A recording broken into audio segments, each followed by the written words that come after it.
नमस्कार। ऑनलाइन कक्षा में आप सभी का स्वागत है।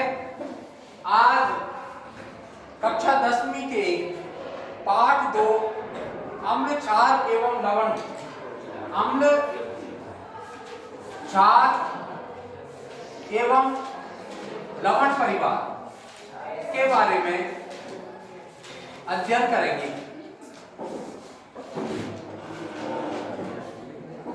हाँ भाई, अब अगर थोड़ा सा सोचे अपन, अम्ल और क्षार किसको कहते हैं? जर्नल परिभाषा में यदि देखा जाए तो अम्ल किसको कहते हैं और क्षार किसको कहते हैं? अम्ल क्षार को अगर समझे, एक तरफ अम्ल लिखे और दूसरी तरफ क्षार लिखे तो उसमें समान अंतर आपको समझ में आते हैं। अम्ल वे पदार्थ हैं जिनको जलीय विलयन में घोलने पर H+ आयन देते हैं, अम्ल कहलाते हैं। वे पदार्थ जो जल में घोलने पर OH आयन देते हैं उनको क्षार कहते हैं। पहला अंतर हो गया। दूसरा, अम्ल धातुओं से अभिक्रिया करके हाइड्रोजन गैस देते हैं, क्षार ऐसी अभिक्रिया नहीं देते। अम्लों के और नीले लिटमस पत्र को लाल करते हैं, जबकि क्षार क्या करते हैं? नीले लिटमस पत्र को लाल को नीला करते हैं।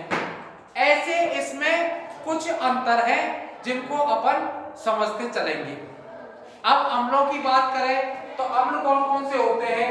देखिए, HCl एक अम्ल है, H2SO4 भी अम्ल है, HNO3 भी एक अम्ल है। इसी प्रकार से क्षारों के उदाहरणों की बात करें तो देखिए कौन सा होता है? NaOH, KOH, MgOH का होल ट्वाइस, ये सभी क्या है? क्षारों के उदाहरण हैं।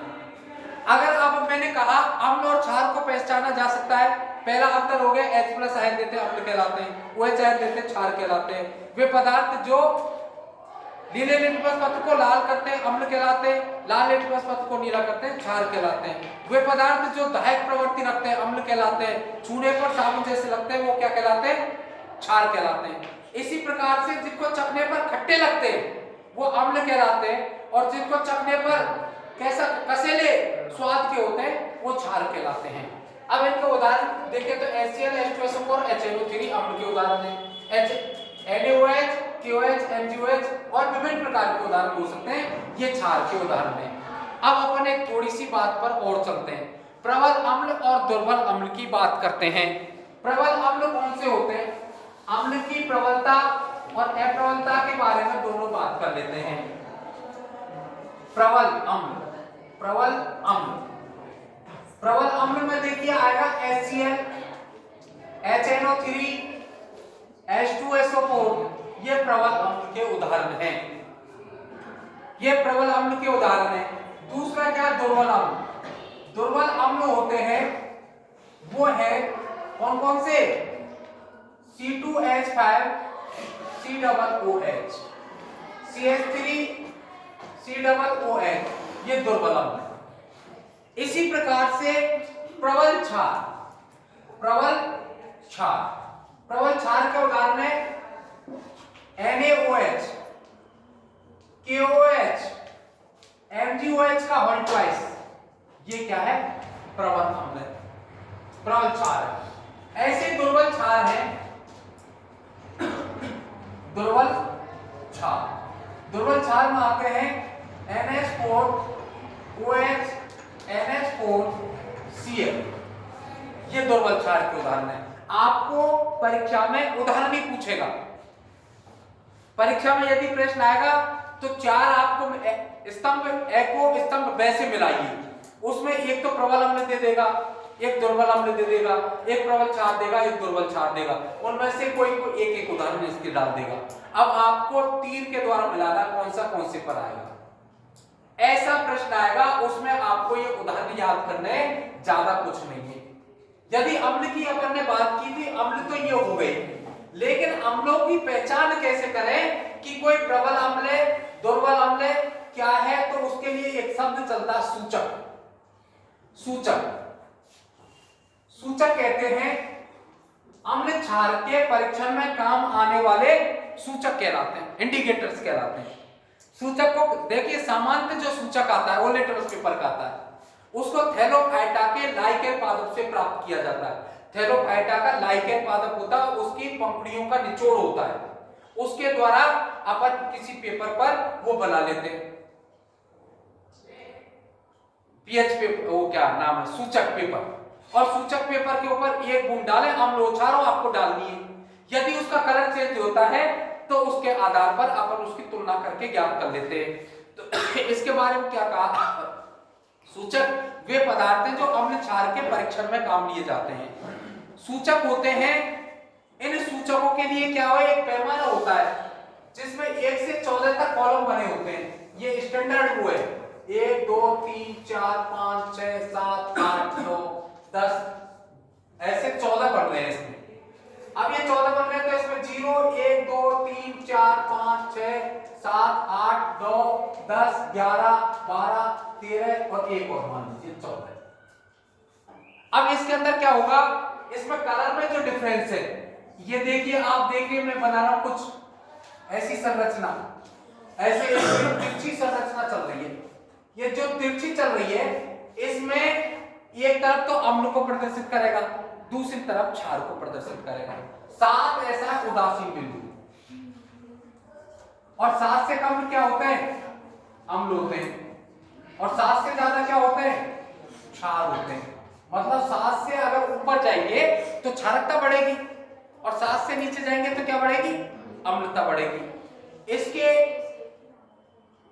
इसके बारे में अब देखिए, ये तो क्या हो गया, क्षारकता का बढ़ता क्रम है इधर, और इधर क्या हो गया, अम्लता का बढ़ता क्रम है। अब कोई विलयन अम्ल क्षार है, उसकी पहचान करनी है।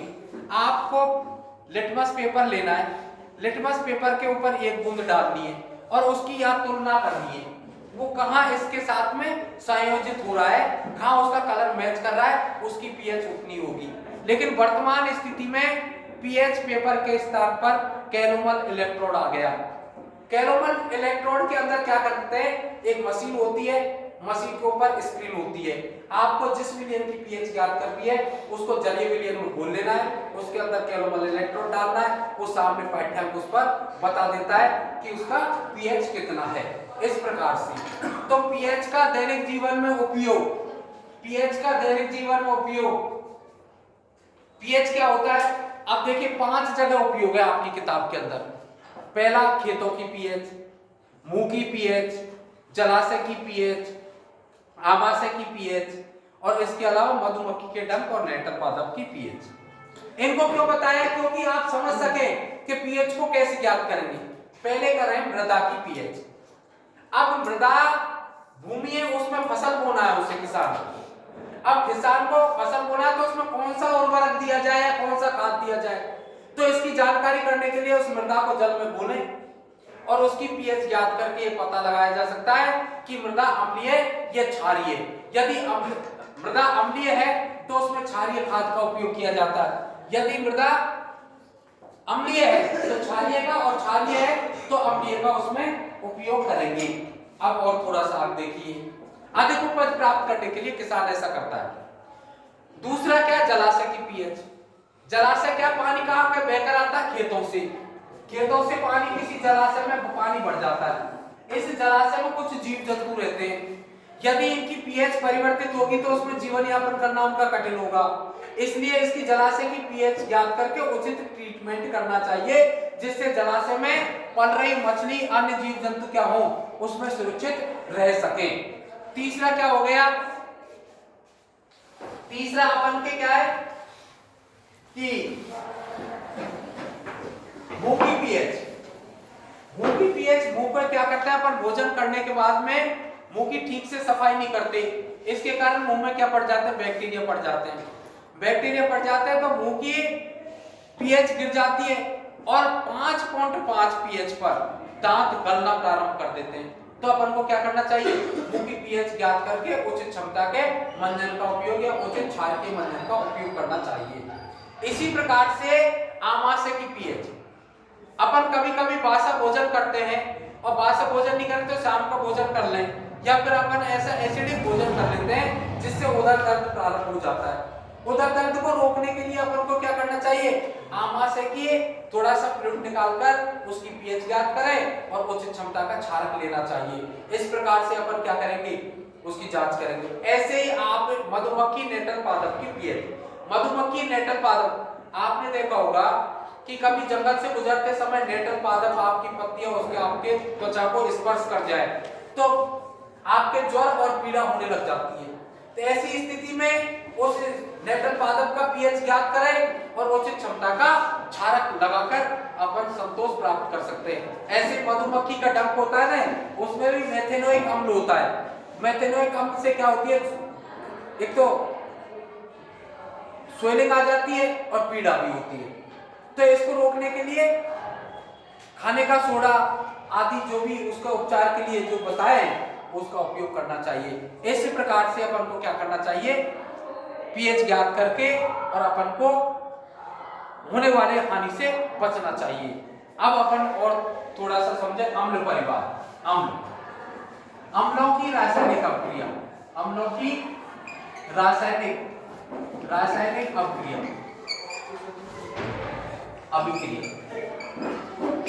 अभिक्रियाओं में देखो मैं आपको बता देता हूं कौन कौन सी है, आप नाम याद रखना। एक तो धातुओं के साथ कोई अम्ल है HCl, इसकी अम्लों से अभिक्रिया मान लो सोडियम से अभिक्रिया कराएं, क्या बन जाएगा, NaCl बन जाएगा और क्या निकल जाएगी, H2 गैस निकल जाएगी। इसका मतलब अपन ने अम्ल चाल के सामान्य अध्ययनों में पढ़ा कि अम्ल धातुओं से अभिक्रिया करके हाइड्रोजन गैस देते हैं। तो अपन को एक प्रश्न आता है परीक्षा में कि प्रयोग द्वारा समझाइए कि अम्ल धातुओं से अभिक्रिया करके और क्या बनाते हैं, हाइड्रोजन गैस देते हैं। आपको करना कुछ नहीं है, एक परत नली लेनी है, इस परत नली के अंदर क्या ले लेना है, H2SO और इसके अंदर अपन को सोडियम धातु, कोई जिंक भी डाल सकते हैं, जेड इसके धातु डालें, एक निकास नलिका लिख ले, निकास नलिका किस में जाए, द्रोणिका में जाए और द्रोणिका के अंदर क्या रखिए, परत नली रखिए। अब जैसे इसमें ये दोनों आपस में क्रिया करेंगे, हाइड्रोजन गैस बनेगी और हाइड्रोजन गैस कहां जाएगी, इसके अंदर जाएगी। तो इसमें पानी भरा है तो पानी तो नीचे उतरता चला जाएगा, इसमें गैस भरेगी। फिर आपको प्रश्न आएगा कि ये कैसे सुनिश्चित करें कि जो उत्पन्न हुई है इसमें वो हाइड्रोजन गैस है। तो आपको क्या करना है, इस परत नली को सीधा करना है और सीधा करके क्या करना है, इसके अंदर जलती हुई एक तीली लेके जानी है। तीली अगर ये पिट पिट की आवाज के साथ जले, ये पिट पिट की आवाज के साथ जले तो आपको समझ जाना चाहिए क्या है, इसमें हाइड्रोजन गैस है। क्योंकि हाइड्रोजन गैस कैसी होती है, ज्वलनशील होती है और विस्फोट के साथ जलती है, पहले हो गया। इसी प्रकार से दूसरी अभिक्रिया खाने का सोडा एवं धावन सोडा के साथ, एक सोडियम जिंकेट की अभिक्रिया होगी कि जो लवण है ना सामान्यतः क्षार धातुओं के साथ अभिक्रिया नहीं करते, लेकिन NaCl है ना, NaOH ये जिंक के साथ अभिक्रिया कर लेता है, क्या बना लेता है, Na2ZnO2 प्लस H। इसका नाम है सोडियम जिंकेट, सोडियम जिंकेट।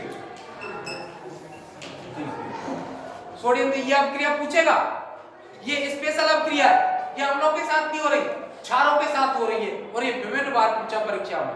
इस बार जो पेपर हो रहा है उससे पिछली साल छोड़ के उससे पहले पूछा है, इस बार पूरी संभावना इस बार पूछेगा।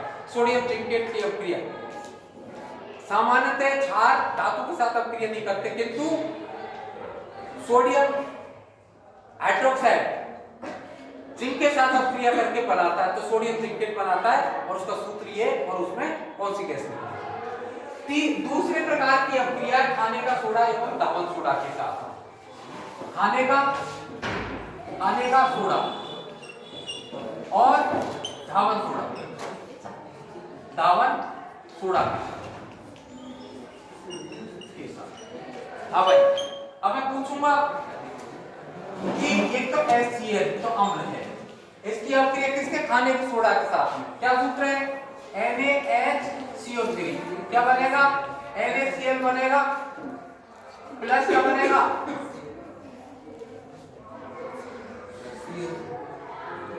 नहीं, H2O बनेगा, CO2 बनेगा।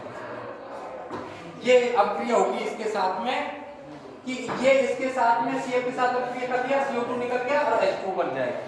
इसी प्रकार से HCl की अभिक्रिया अपन किससे करें, धावन सोडा का सूत्र कौन बनाया बताएगा, Na2CO3, ये धावन सोडा है, इसके साथ अभिक्रिया करें तो ये क्या बन जाएगा, NaCl plus H2O plus CO2, ये इसके साथ अभिक्रिया होगी।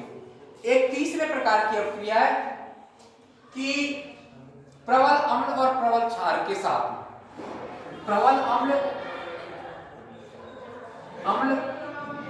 एवं प्रबल क्षार, प्रबल क्षार, इसके साथ में जो अभिक्रिया होती है प्रबल अम्ल और प्रबल क्षार के साथ, तो उदासीन लवण बनता है। मान लीजिए HCl के साथ अभिक्रिया करें किसने, NaOH ने, क्या बनेगा, NaCl बनेगा प्लस H2O निकल जाएगा। इस प्रकार की कुछ अभिक्रिया होगी, अपन इसके बारे में समझेंगे। ये कुछ रासायनिक अभिक्रिया थी जिसके बारे में आपने, हाँ भाई। अब आगे अपन बात करते हैं लवण परिवार की। अगर लवण परिवार की बात करें तो पहला लवण है नमक। नमक का रासायनिक नाम है सोडियम क्लोराइड। इसका सूत्र होता है NaCl, सोडियम क्लोराइड, और इसका साधारण नाम क्या हो गया, नमक हो गया। नमक को कहां से प्राप्त किया जाता है, नमक को सामान्यतः झीलों से प्राप्त करते हैं, और भारत के अंदर सामर झील से सर्वाधिक नमक खाने का नमक प्राप्त किया जाता है। समुद्र और झीलों से प्राप्त किया जाता है, लेकिन खाने का नमक सर्वाधिक सामर झील से प्राप्त किया जाता है। पूरे भारत के नमक उत्पादन का 10% अकेली सामर झील उत्पादन करती है। नमक को कैसे बनाया जाता है, देखिए अम्ल की अभिक्रिया कराते हैं, NaCl की अभिक्रिया किससे, NaOH के साथ करा दें तो क्या बन गया, NaCl प्लस H2O बन गया। ये इस प्रकार से रासायनिक विधि द्वारा नमक प्राप्त किया जाता है। दूसरा है कास्टिक सोडा। कास्टिक सोडा को कैसे प्राप्त करेंगे, कास्टिक सोडा, पहले तो इसका नाम देखिए, इसका सूत्र होता है NaOH, नाम क्या हो गया, सोडियम हाइड्रोक्साइड, सोडियम हाइड्रोक्साइड। अच्छा एक चीज और रह गई इससे पहले, नमक के दैनिक जीवन में उपयोग। नमक को किस में काम लिया जाता है, 4 उपयोग बताना है।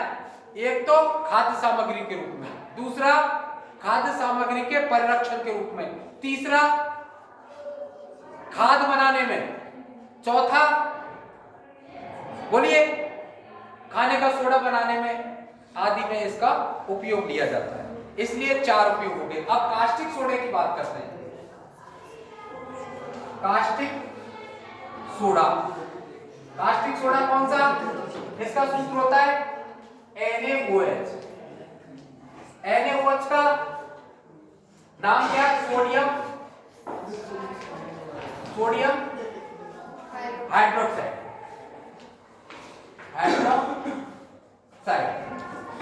अब अपन इसको पहले तो बनाने की विधि पर विचार करें, कैसे प्राप्त किया जाता है। तो देखिए नमक की अभिक्रिया जल के साथ, नमक की अभिक्रिया NaCl, इसके जलीय विलयन में विद्युत अपघटन द्वारा प्राप्त किया जाता है। क्या बन जाएगा, NaOH बन जाएगा, और इसमें से जो कुछ निकलेगा वो निकल जाएगा। इस प्रकार से अपन वो प्राप्त कर लेते हैं। इसका उपयोग क्या काम लेते हैं, इसके धातुओं से ग्रीस हटाने में, साबुन और अपमार्जक बनाने में, कागज उद्योग में, कृत्रिम फाइबर में उपयोग किया जाता है। तीसरे नंबर का है, हाँ भाई, तीसरे नंबर का विरंजक चूर्ण। विरंजक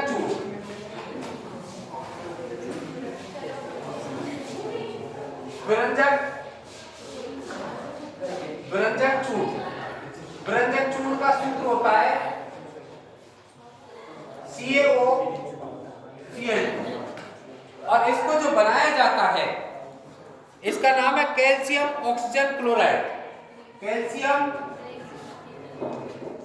calcium oxygen oxygen chloride. Right, इसको बनाते कैसे हैं? इसको बनाने के लिए अपन क्या करेंगे, धावन वो होता है ना बुझा हुआ चूना, उसकी क्लोरीन के साथ अपक्रिया करके प्राप्त किया जाता है। बुझा हुआ चूना CaOH का ऑल्टवाइस प्लस Cl2 से अपक्रिया कराए, क्या बन जाएगा? CaOCl2 बन जाएगा। ये क्या हो गया? विरंजक चूर्ण का उपयोग। अब विरंजक चूर्ण किस में काम आता है? एक तो लॉन्ड्री उद्योग में आता है, एक से कपड़ों पे से धब्बा हटाने में इसका उपयोग करते हैं। दूसरा क्या करते हैं, इसका कृत्रिम अपचायक के रूप में पीने के पानी को जीवाणु रहित करने में, मृदु करने में नहीं, जीवाणु रहित कीटाणुनाशक करने में। अगला है खाने का सोडा। खाने के सोडे का सूत्र क्या है? खाने का सोडा खाने का सोडा खाने के सोडे का सूत्र होता है NaHCO3। क्या नाम हो गया? Sodium hydrogen carbonate. Sodium hydrogen carbonate. अब देखिए, सोडियम हाइड्रोजन जो कार्बोनेट है, इसका क्या करते हैं अपन, कैसे प्राप्त करते हैं इसको नमक के जलीय विलयन में CO2 और अमोनिया गैस प्रवाहित करके प्राप्त किया जाता है। नमक के जलीय विलयन में NaCl H2O CO2 और अमोनिया NH4 प्रवाहित करके और क्या बनाया जाता है? खाने का सोडा प्राप्त किया जाता है। अर्थात अपन क्या बात करें, NaHCO3 प्लस NH4Cl, इसको प्राप्त किया जाता है। अब इसका उपयोग एक तो खाद्य सामग्री को फुलाने के रूप में, दूसरा कास्टिक सोडा बनाने के रूप में, इस प्रकार से इसका कुछ उपयोग किया जाता है। इसके बाद में और भी रह गए, धावन सोडा रहा है और एक अपन के साथ में कौन सा रहा है? POP। तो इनके बारे में आगे चर्चा करेंगे। आज के लिए इतना ही, धन्यवाद।